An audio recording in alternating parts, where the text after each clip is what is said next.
आज मैं बनाने जा रही हूँ वेज मैक्रोनी, जिसे बच्चे और बड़े दोनों ही पसंद करेंगे और इसे आप ब्रेकफास्ट में बना सकते हैं। तो चलिए इसकी रेसिपी को देखते हैं। इससे पहले आप वीडियो को ज़रूर लाइक कीजिए और चैनल को सब्सक्राइब कीजिए और नए रेसिपीज़ के अपडेट के लिए बेल आइकन पर ज़रूर क्लिक कीजिए।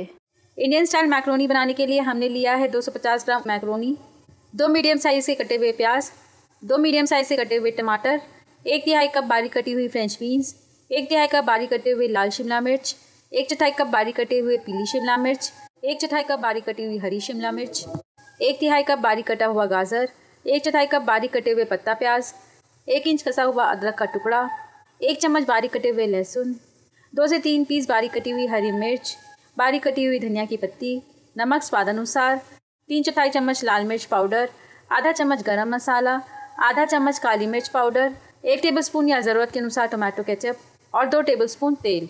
मैक्रोनी को बॉईल करने के लिए हम पानी में थोड़ा सा नमक और तेल डालकर लगभग 8 से 10 मिनट तक मीडियम फ्लेम पर रखकर उबाल लेते हैं जब तक कि ये सॉफ्ट ना हो जाए।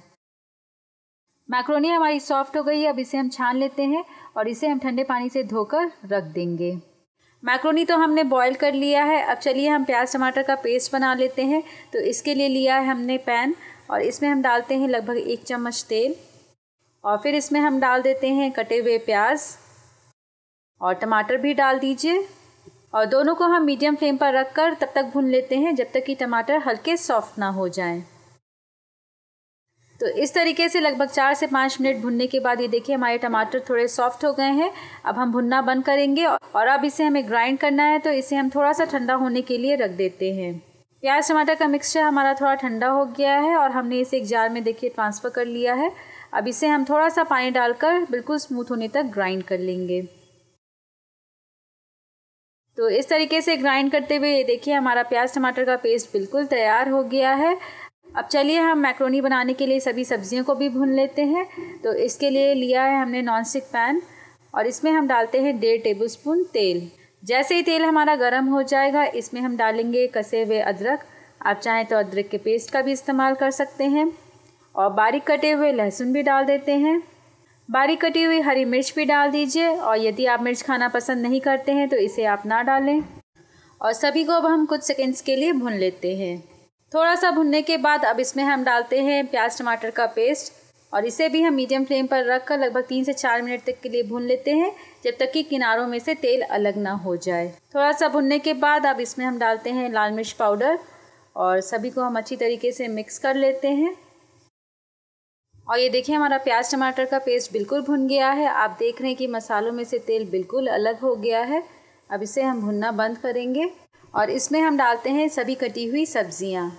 तो सबसे पहले इसमें हम डालेंगे बारीक कटे हुए गाजर, बीन्स भी डाल दीजिए, हरी शिमला मिर्च भी डाल देते हैं, पीली शिमला मिर्च भी डाल दीजिए और हमने यहाँ पे कुछ लाल शिमला मिर्च का भी इस्तेमाल किया है।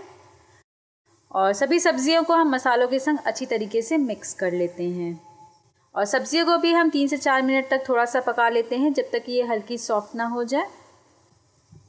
थोड़ा सा मिक्स करने के बाद अब इसमें हम स्वाद अनुसार नमक डाल देंगे जिससे सब्जियां जल्दी ही पक जाएंगी। और हमारा मिक्सचर थोड़ा ड्राई हो गया है तो इसमें हम थोड़ा सा पानी डाल देते हैं और मिक्स करते हुए हम सब्जियों को थोड़ा सा पका लेते हैं। ध्यान रहे कि हमें बहुत ज़्यादा सब्जियों को नहीं पकाना है, ये हल्की क्रंची रहे तो खाने में अच्छी लगती हैं। तो 3 से 4 मिनट हो गए हैं। अब हम सब्जियों को भुनना बंद करते हैं, ये हल्की सॉफ्ट हो गई है। और अब हम इसमें डालते हैं कटे हुए पत्ता प्याज और लगभग 1 टेबलस्पून हम टोमेटो केचप भी डाल देते हैं। टोमेटो केचप की मात्रा आप अपने स्वाद के अनुसार एडजस्ट भी कर सकते हैं। थोड़ा सा गरम मसाला डाल दीजिए और काली मिर्च पाउडर भी डाल देंगे और लास्ट में इसमें हम डालते हैं उबली हुई मैक्रोनी। मैक्रोनी डालने के बाद अब हम सभी मसालों को मैक्रोनी के संग अच्छी तरीके से मिक्स कर लेते हैं। तो इस तरीके से मिक्स करते हुए हमारे सारे मसाले मैक्रोनी के संग अच्छी तरीके से मिक्स हो गए हैं। आप देख रहे हैं कि ये देखने में बहुत ही अच्छा लग रहा है और खाने में उतना ही यमी और टेस्टी है। अब लास्ट में हम इसमें थोड़े से कटे हुए पत्ता प्याज फिर से डाल देते हैं और बारीक कटी हुई धनिया पत्ती भी डाल दीजिए और इसे हम एक बार फिर से मिक्स कर लेते हैं। इंडियन स्टाइल में मैक्रोनी हमारा सर्व करने के लिए बिल्कुल तैयार है। इसे आप बारीक कटे हुए पत्ता प्याज या धनिया की पत्ती से गार्निश करके गर्मा गर्म सर्व कीजिए।